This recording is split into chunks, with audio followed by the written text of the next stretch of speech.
"You're in the wrong building, sweetheart. The broom closet's down the hall." That was the first thing Amira heard when she stepped onto the polished obsidian floors of Veltron 9's tryout gym. The Varillian boy who said it had translucent scales that shimmered gold under the high ceiling lights. He towered over her by 3 feet, clutching a plasma baton and a smirk that looked permanently glued to his face. The laughter that followed wasn't just loud. It echoed through the dome, through the halls, through her eardrums like a fire alarm that no one else noticed. Behind her, the door sealed with a hiss. She took a deep breath, felt the binders on her wrists buzz faintly, and chose not to answer. It was a school gym, and she had been here before. Maybe not on this planet, maybe not in this galaxy, but in every language, it was the same. Someone always laughed first. Tryouts for Project Vanguard didn't care if you were a born warrior, a tactical genius, or a certified galactic nightmare. They wanted spectacle, and Beltran 9 was the flashiest venue of them all.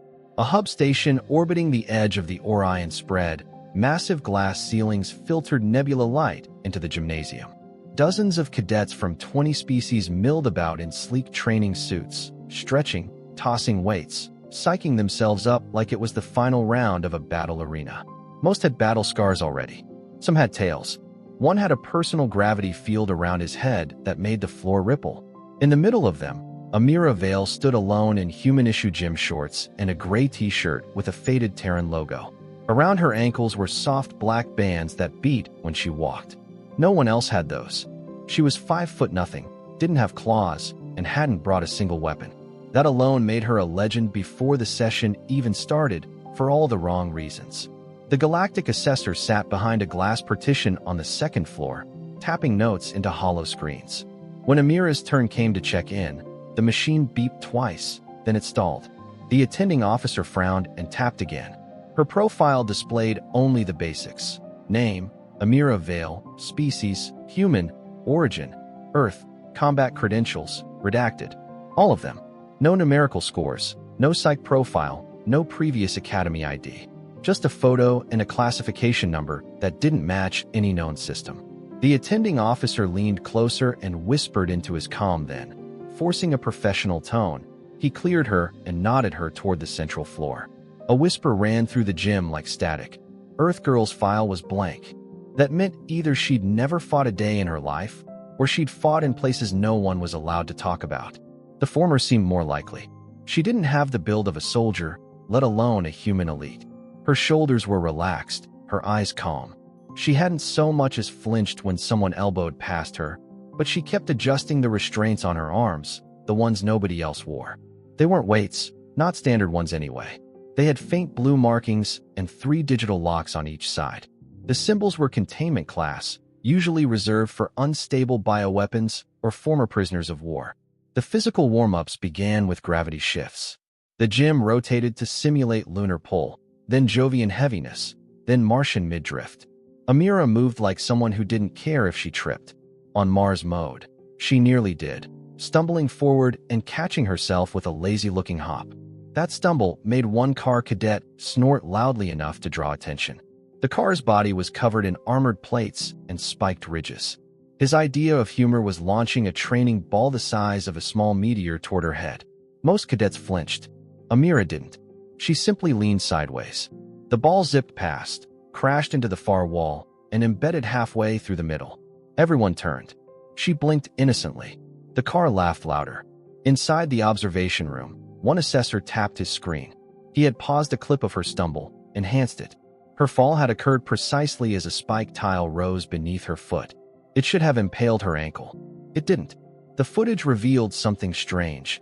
Her leg had flexed, not out of panic, but with intention. Muscle fibers contracted at a speed nearly invisible to the eye. The dodge wasn't luck, it was precision. The assessor flagged the file. His supervisor looked once and shook her head. "It's probably a glitch," she said. "No one from Earth scores like that." The second event was mental acuity. A series of holographic simulations tested tactical instinct. Each cadet wore a neuroband. Amira's lit up slowly. The questions were puzzles, alien logic traps, battlefield scenarios, chemical chain reactions, stealth orders with unclear outcomes. She stared at each screen for 3 seconds, hit a response, and moved on. Some cadets took a minute per question. The system flagged her for unrealistic response time, but her answers were never wrong, never even partially incorrect. One instructor chalked it up to guesswork. Another quietly began rerunning her results against archived military simulations. The pattern emerged. Her response times were faster than human baseline, without error. That required neural enhancements, but her file claimed no implants. In the third session, Physical Strategy, Amira volunteered for the wall run. It was a slanted structure designed to knock down overconfident brutes. Weight sensors embedded in the panels would react differently depending on speed, mass, and direction. She trotted up to it as others watched and waited for the inevitable slip. She ran. Not fast, not dramatic, but smooth. Midway through, one panel popped. She launched sideways off it, tagged the buzzer midair with her fingers, landed on one foot, and walked away without turning around. The floor erupted. Someone said she must have gotten lucky. Another muttered, "That's not possible." A Varillian girl shook her head slowly. She timed it. You don't get lucky like that 3 times. By the end of the rotation, Amira's scorecard was still marked inconclusive. Several cadets were already nursing minor injuries. One was sent to med bay after pulling a dorsal muscle. Amira? She sat cross-legged against the far wall, sipping water like she was bored. When asked to log feedback, she simply wrote, "Happy to be here." The car cadet from earlier growled, "She's either insane or trolling." He wasn't far off, because just then, as the gym lights dimmed and the final roster was posted, one cadet noticed a warning on the last line under her name, asterisk. This candidate is fitted with 3-point neural dampeners. Combat potential suppressed at 72%. Do not remove without class for clearance. Asterisk. No one else noticed, but the car who'd thrown the ball looked again. Then he looked at her. Then at the crushed wall where the ball had landed, and for the first time since the tryouts began, his smile slipped just a little. The gravity in the gym was dialed back to Earth standard. As the second stage of tryouts began, bringing a low hum to the floor panels, dozens of cadets filed into the gauntlet chamber. A dome lined with pulse turrets, kinetic traps, reflex sensors, and floating drones loaded with stun modules.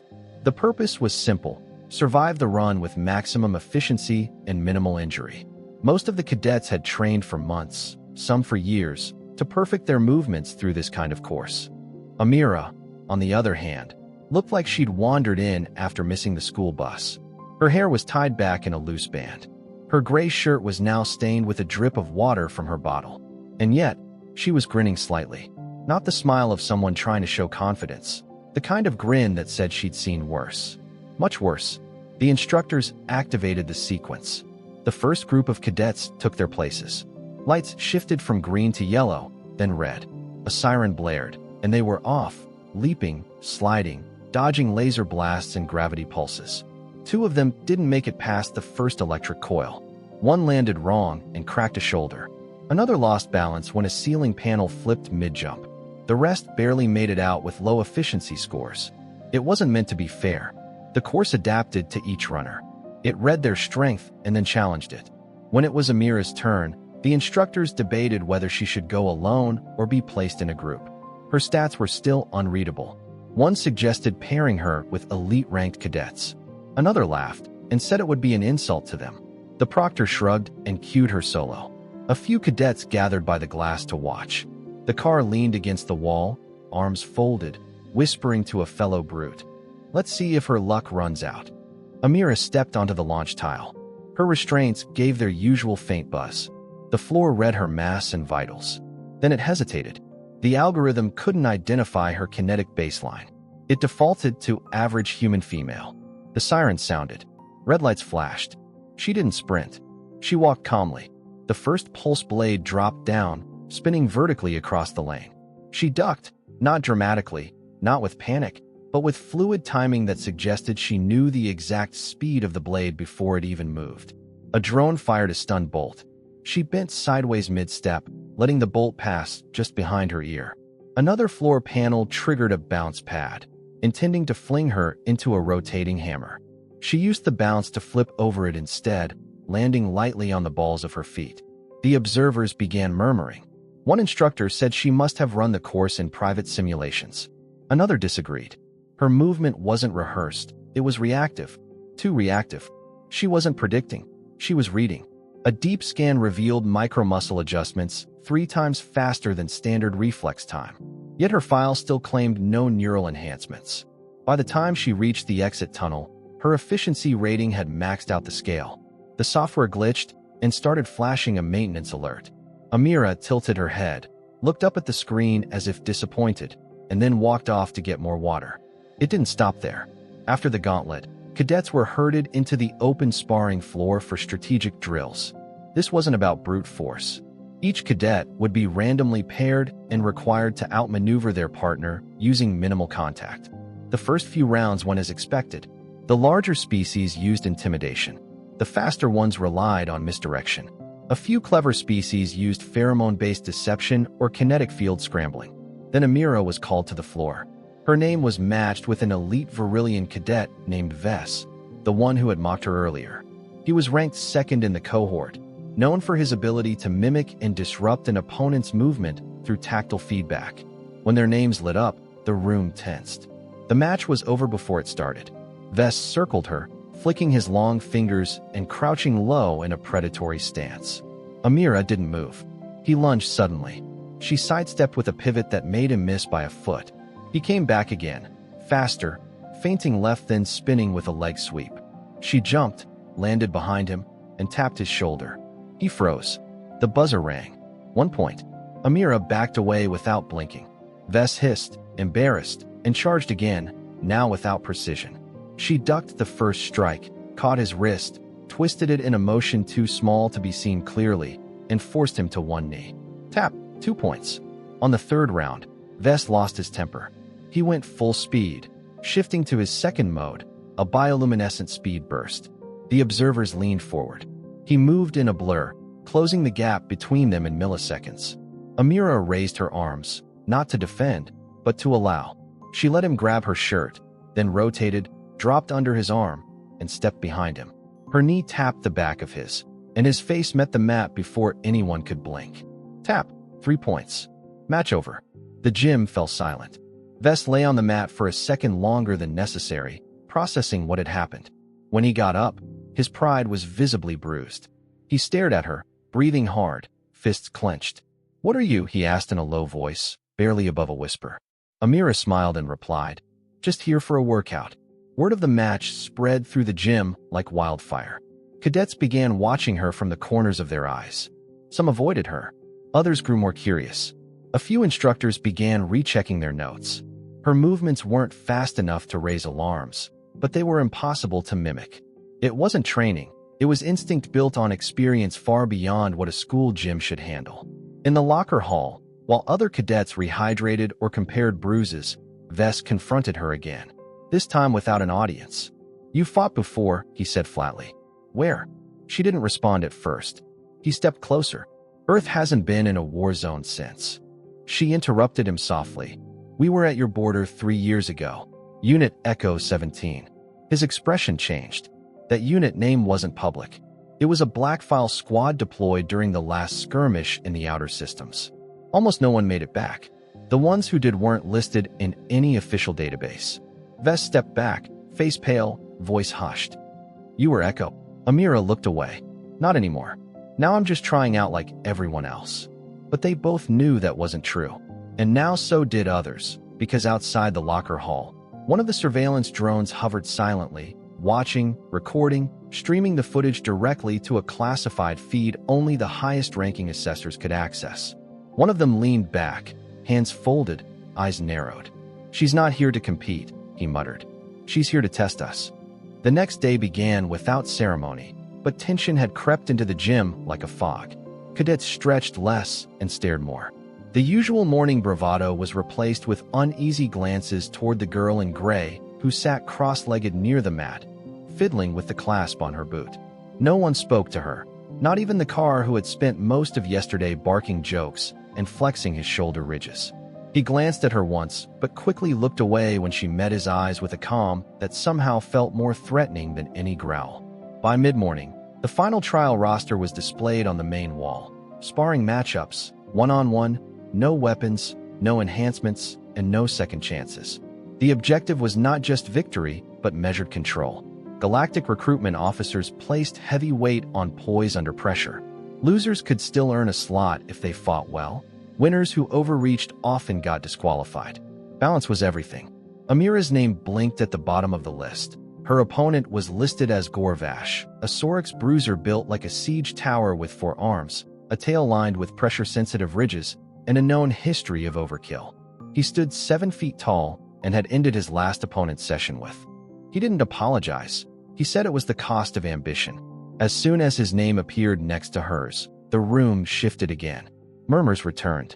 The smirks did not. Everyone expected her to be flattened, but now no one was entirely sure how it would end.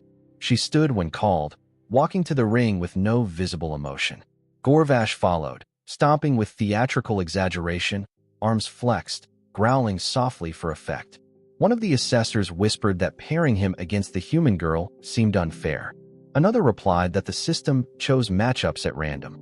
A third leaned forward and quietly said there was no such thing as random in a room filled with classified files. In the ring, the referee stepped back as the safety dome flickered into place. Amira rolled her shoulders once and finally did something no one expected. She spoke. Her voice was quiet but clear. "Do I have permission to remove my restraints?" The referee blinked, unsure if he'd heard correctly. He turned toward the panel where the lead instructor narrowed her eyes. "State purpose." Amira replied without turning. "To ensure an accurate evaluation." A brief pause stretched into a silence thick enough to feel.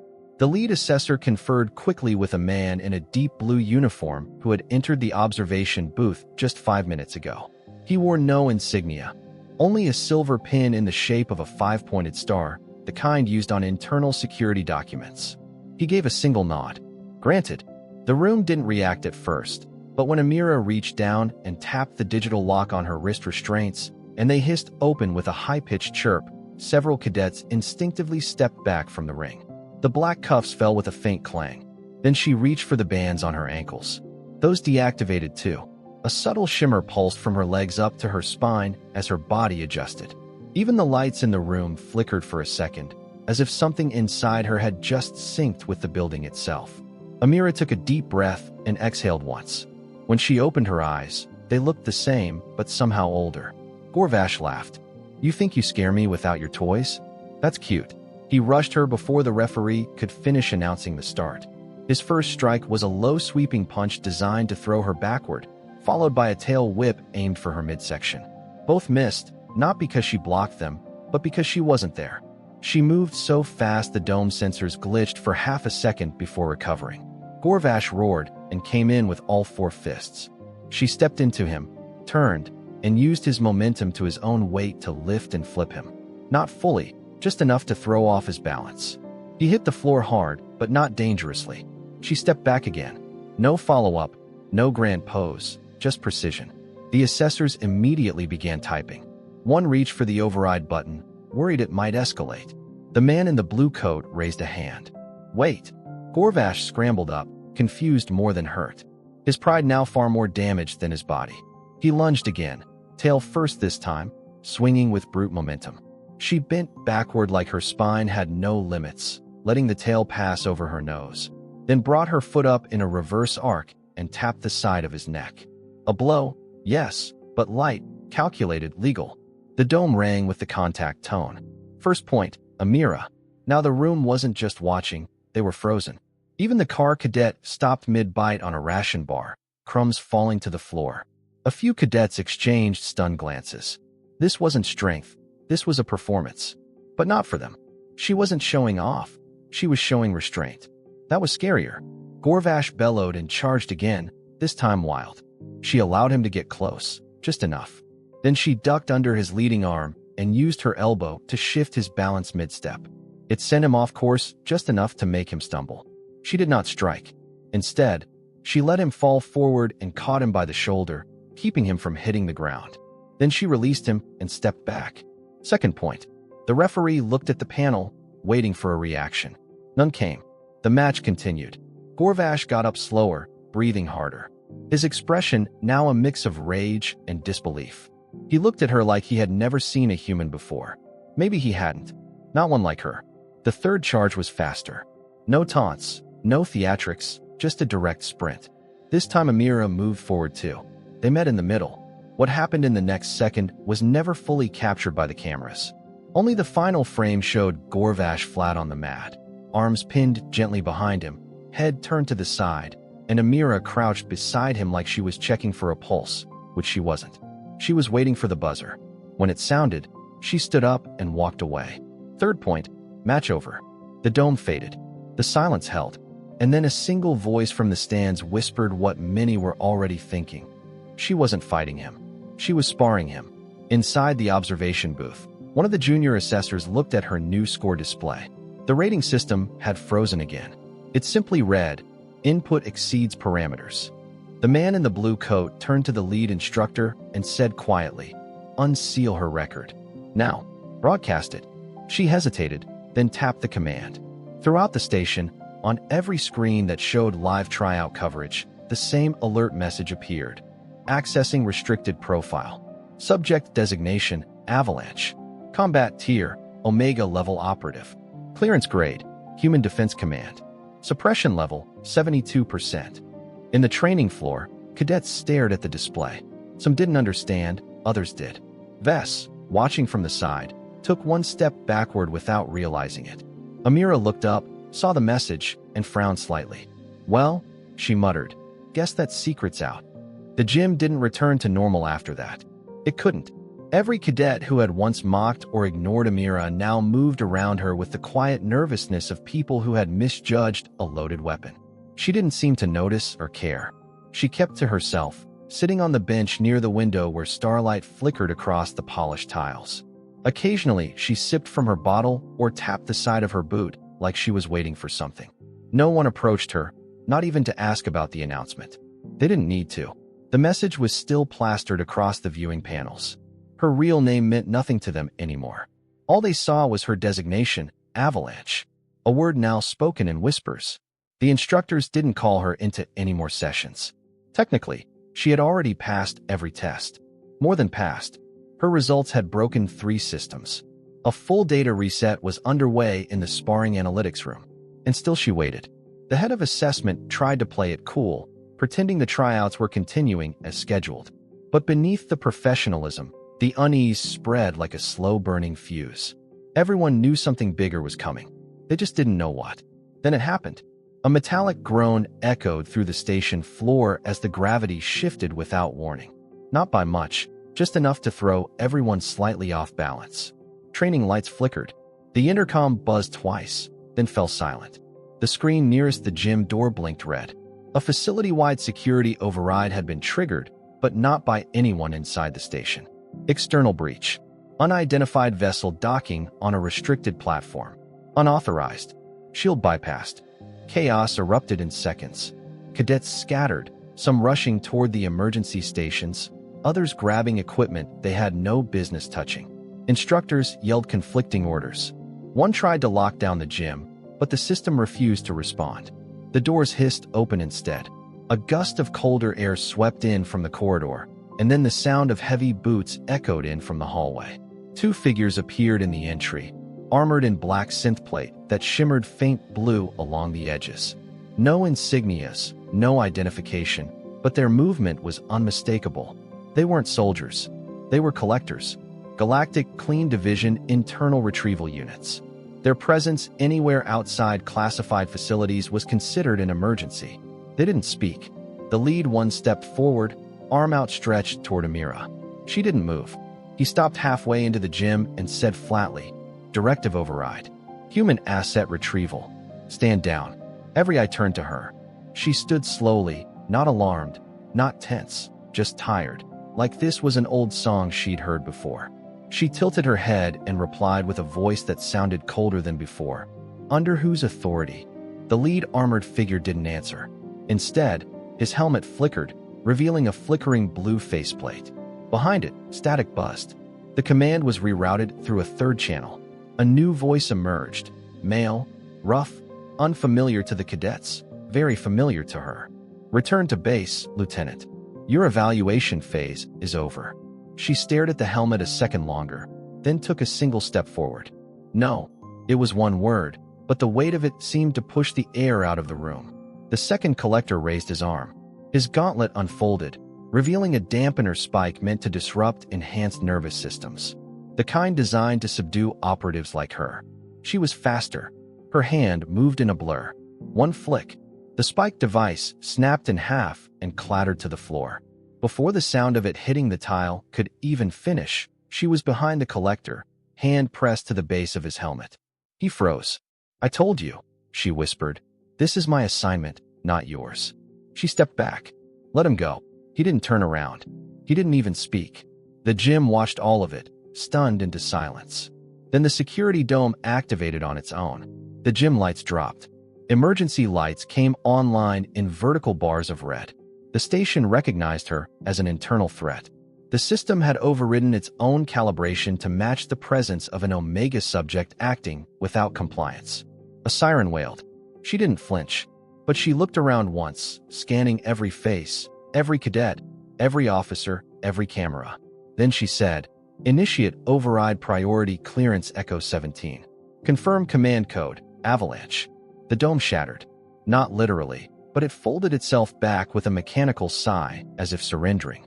The lights reset. The sirens cut. The collectors stepped back. One of them muttered something into his headset and left the gym without another word. The other followed. And then, from the far end of the corridor, someone else arrived. This man didn't wear armor. He wore a coat, long, dark, lined with interface seams and tags of service. His shoes clicked with officer precision. His face was unshaven but alert, and his voice was dry when he said, "I gave you 2 days before they tried to pull you out. Looks like they're getting impatient." Amira smiled without humor. "They always do." The man turned to the assessors who had gathered silently on the upper platform, then to the cadets below. "Your rankings are now obsolete." This wasn't a tryout. It was an audit. Confusion rippled through the crowd. He let the weight of it settle. This station was selected as a stress test for interspecies alliance under uncertain variables. She was your variable. You failed. Gasps. One protest. A Varillian girl stepped forward and shouted, "She's not a student. She's a spy." The man looked at her. "No, she's a soldier, and your best chance at survival if a real war starts." He turned to leave, then paused. "To those who adapted, observed, and learned from her, congratulations. You may still be invited to join a Joint Force Task Unit. To those who mocked, attacked, or dismissed her, no further commentary was given." Amira walked past them without a glance, boots echoing on tile, each step a reminder. She hadn't just beaten them, she'd been holding back the entire time. And when the time came to fight something bigger than ego, she'd still be the one standing between them and the void. As the gym door closed behind her, one of the car cadets whispered, "So what now?" No one answered, because the answer was already gone. The transport shuttle was silent, save for the low hum of its magnetic core and the occasional beep from the autopilot. Amira sat near the viewport, watching stars drift by in cold, indifferent patterns. The chaos of the gym was already far behind her, but its echoes still pulsed quietly in her thoughts. She had done what she came to do. Assessment complete. Protocol observed. She'd even kept her restraints on longer than recommended. That alone should have earned her commendation, but there was no sense of victory in her posture, only stillness. Across from her sat Commander Thorne, the man in the coat. He didn't speak for a while, simply scanned a data pad filled with feedback reports, performance anomalies, and mission flags. He scrolled past most of it. Numbers couldn't tell him what her face already had.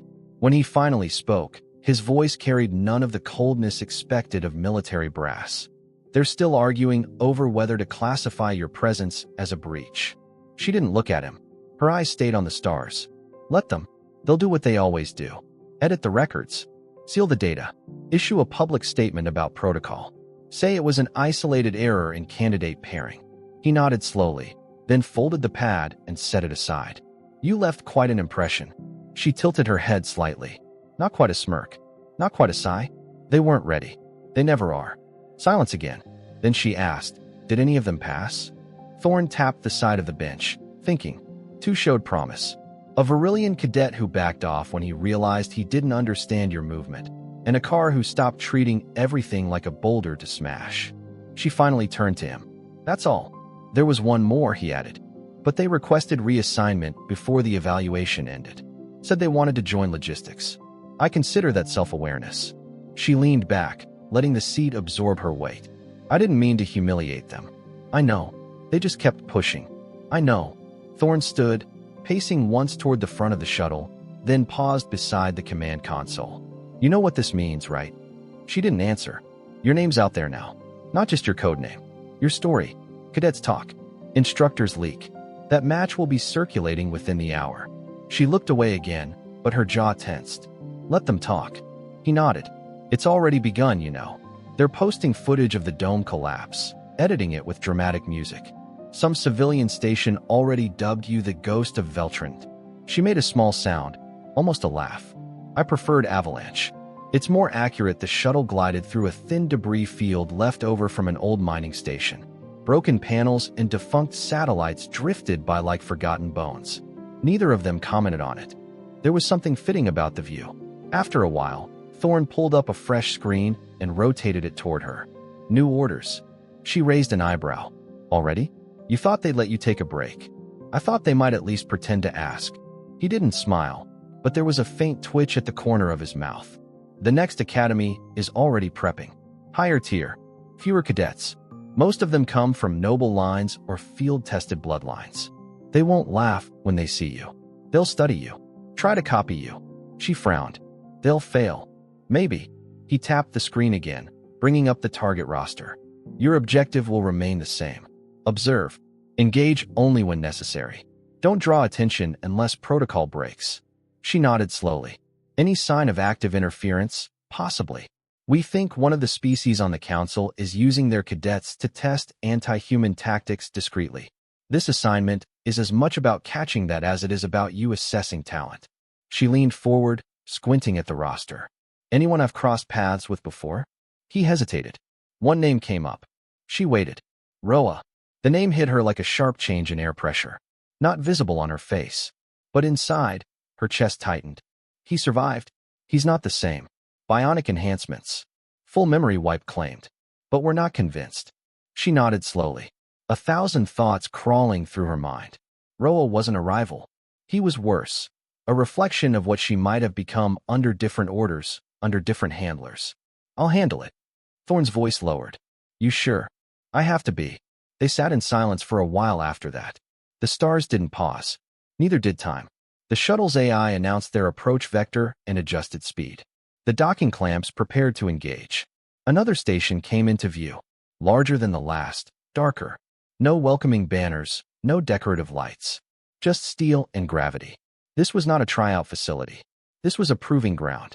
As they prepared to disembark, Thorne handed her a small device. It looked like a necklace, but its casing was military grade. She held it in her hand for a moment, then fastened it around her neck. New suppressors, adaptive ones. They'll change based on local gravity and environmental stimuli. You'll need them for the first phase. Keep your profile low. She secured it, adjusting it so it lay flat under her collar. And if someone recognizes me? Then you do what Avalanche does. She nodded once and stepped off the shuttle. Inside the docking bay, armed sentries scanned her with thermal and neuro filters. None of them triggered. Her restraints were doing their job. She was nothing more than a visitor for now. But deep inside the facility, someone else was already watching her approach. Roa sat in a dim command room, hands folded, eyes blank. A feed displayed her walking calmly across the bay. He tilted his head. Avalanche, he said softly, like recalling a dream. One of the guards asked if he said something. He shook his head. Just memory echoes. Outside, Amira walked into her next test. Not as a cadet, not as a soldier, but as a ghost in the system, a quiet storm. A lesson waiting to be delivered to those who still thought Earth's warriors were behind the times. They weren't. They had just been walking slower, so no one else could hear them coming.